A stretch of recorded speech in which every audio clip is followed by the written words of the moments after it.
बिस्मिल्लाहिर्रहमानिर्रहीम। अस्सलाम वालेकुम व्यूवर्स। अगर आप सस्ती और आसान बेकिंग सीखना चाहते हैं तो आप बिल्कुल ठीक जगह पर आए हैं। आज की वीडियो में मैं आपको बताने वाली हूँ कि अगर आपको अर्जेंट ऑर्डर भी आ जाता है तो आप उसको कैसे मैनेज करें, किस टाइप का केक बनाएं कि आपका केक सेफली आपके कस्टमर के पास पहुँच जाए। इसके अलावा जो इस बात से डरते हैं कि वो पता नहीं ऑर्डर वर्क कर पाएंगे या नहीं कर पाएंगे, तो ये वीडियो देखने के बाद उन्हें अंदाज़ा हो जाएगा कि वो कर सकते हैं। बच्चों को स्कूल भेज के अभी मैं फारग ही हुई थी। अभी मैंने खुद नाश्ता करना था तो मुझे इसी दौरान कॉल आई है कस्टमर की कि उन्हें स्कूल टाइम में ही केक चाहिए। वो एक टीचर हैं तो उनकी बेटी की बर्थडे थी तो उन्होंने स्कूल में सेलिब्रेट करनी थी। वैसे भी फ्राइडे था और उन्हें 10 बजे तक केक चाहिए था, तो उन्होंने मुझे कहा कि अगर मैं बना के दे सकती हूँ तो बना दूँ। पहले तो मैंने इनकार कर दिया कि इतने कम वक्त में नहीं बन सकता, लेकिन जब उन्होंने इंसिस्ट किया कि आप कोशिश तो करें, आप बना लेंगी, अभी 2-3 घंटे का टाइम है तो आप कर सकती हैं। लाइट भी नहीं थी, मैं कंफ्यूज थी कि हाँ कहूँ या ना कहूँ, लेकिन फिर उनके इंसिस्ट करने पे मैंने बना दिया। जो मैंने पिछला बिग ऑर्डर आप लोगों के साथ शेयर किया है, वो केक और वो कपकेक्स इन्हीं के स्कूल में गए थे, वो इन्होंने खाए थे, तो इसलिए ये मुझे इंसिस्ट कर रहे थे कि मुझे भी आपसे ही केक बनवाना है और आपका ही केक खाना है और मुझे पाइनएप्पल फ्लेवर में चाहिए। लाइट ऑफ थी और मैं कंफ्यूज थी कि अब मुझे कौन सा काम करना चाहिए जो सबसे पहले मैं करूं और इस तरीके से मैं अपना ऑर्डर जो है वो मैनेज कर सकूं।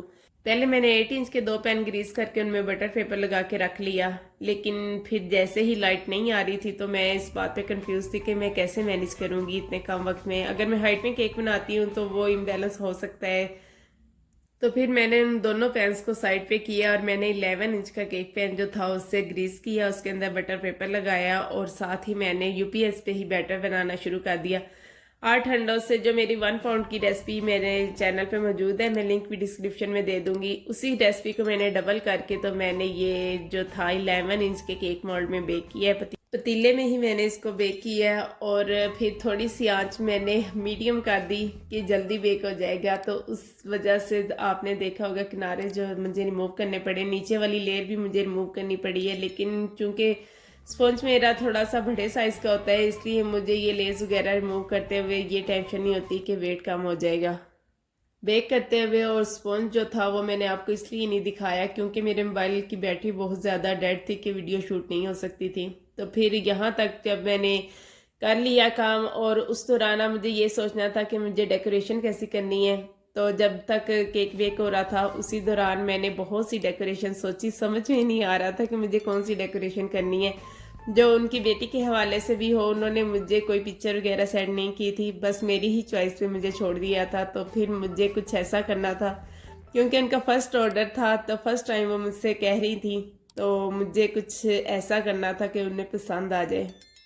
वैसे तो जेल कलर ऐड करने से क्रीम का टेस्ट खराब नहीं होता, लेकिन 1-2 कस्टमर इस तरह के थे जिन्होंने मुझे ये कंप्लेन की है कि मैंने कलर ऐड करके तो क्रीम का टेस्ट खराब कर दिया है। हालांकि ऐसा कुछ नहीं था, लेकिन फिर क्या कह सकते हैं हम। तो तब से मैं डरी हुई हूँ और मैं बगैर डिमांड के कलर ऐड करने से अवॉइड करती हूँ। यहाँ पे मैंने पाइपिंग बैग में एक फ्लावर नोजल लगाई है और किनारे पे मैंने रॉयल पिंक कलर जो था वो लगाया है, सिर्फ किनारे पे टूथपिक की मदद से। तो उसकी मदद से लगाने के बाद मैंने उसके अंदर क्रीम भरी है और इस तरीके से मैंने फ्लॉर्स बना लिए हैं। ये फ्लॉर्स बनाने की भी मुझे कोई ज़्यादा प्रैक्टिस नहीं है, लेकिन फिर भी जब कोशिश करें तो काम हो ही जाता है। क्योंकि ये बेबी गर्ल बर्थडे केक था तो मुझे कुछ गर्ल्स के हवाले से दिखाने के लिए मैंने पिंक कलर को यूज़ किया है। यहाँ पे मैंने रॉयल वालों का जो रोज़ पिंक कलर मंगवाया था, लेकिन ये अंदर से मैरून निकला है, तो मैंने सोचा इसको ट्राई करके देखती हूँ कि ये देखने में कैसा दिखता है। तो ये मैं आपने मुझे बताना है कमेंट बॉक्स में कि ये कैसा लगा है। केक को फिर मैंने हाइट में बनाने से अवॉइड किया और इस तरीके से बड़े साइज़ का मैंने 12 इंच के केक बोर्ड है और 11 इंच के केक पैन में बेक करके मैंने केक बड़े साइज़ का बना दिया ताकि वो इम्बैलेंस ना हो और इजीली कस्टमर तक पहुंच जाए। जैसे ही केक बेक हुआ है मैंने पतीले से निकाला, साथ ही डिमोल्ड करके उसके 2 पीसेस करके मैंने ऊपर वाले खाने में रख दिया ताकि ये अच्छे से ठंडा हो जाए और उसी दौरान मैंने क्रीम व्हिप करना शुरू कर दी। तो इतने ही कम वक्त में मैंने जल्दी जल्दी सारा कुछ किया और क्रीम व्हिप करने तक, क्योंकि मैंने फ्रीज़र में रखा था स्पॉन्ज तो वो ठंडा हो चुका था, तो मैंने जल्दी से उसकी क्रम कोट करके दोबारा से फ्रिज में रख दिया ताकि मैं बाकी की क्रीम व्हिप करूँ। एक ही दफ़ा में मैंने क्रीम व्हिप नहीं की, क्योंकि एक दफ़ा में क्रीम व्हिप करने से एक तो क्रीम अच्छे से व्हिप ही नहीं होती, और वो जब लगाते लगाते थोड़ा टाइम लग जाता है तो फिर क्रीम की जो लुक है वो ख़राब हो जाती है। तो नेक्स्ट क्रीम व्हिप करने तक 10-15 मिनट का स्टे केक को मिल चुका था, और केक को मैंने बिल्कुल उस जगह पे रखा था जहाँ पे बर्फ़ जमती है ना नीचे, तो अच्छे से उसको स्टे मिल चुका था और केक सेट हो चुका था। तो जब केक ऊपर से तो बिल्कुल फ्लोर की तरह लग रहे थे, लेकिन उसके नीचे जो था वो रफ रफ लग रहा था, तो मैंने बाकी की क्रीम के अंदर ग्रीन कलर मिक्स करके एक पेटल नोजल के साथ मैंने इस तरह से पेटल्स बना दी। तो थोड़े से स्मॉल शुगर बॉल्स जो कि पिंक कलर में ही थे वो मैंने ऊपर डाल दिए, जिससे उसकी लुक और भी यूनिक लग रही थी।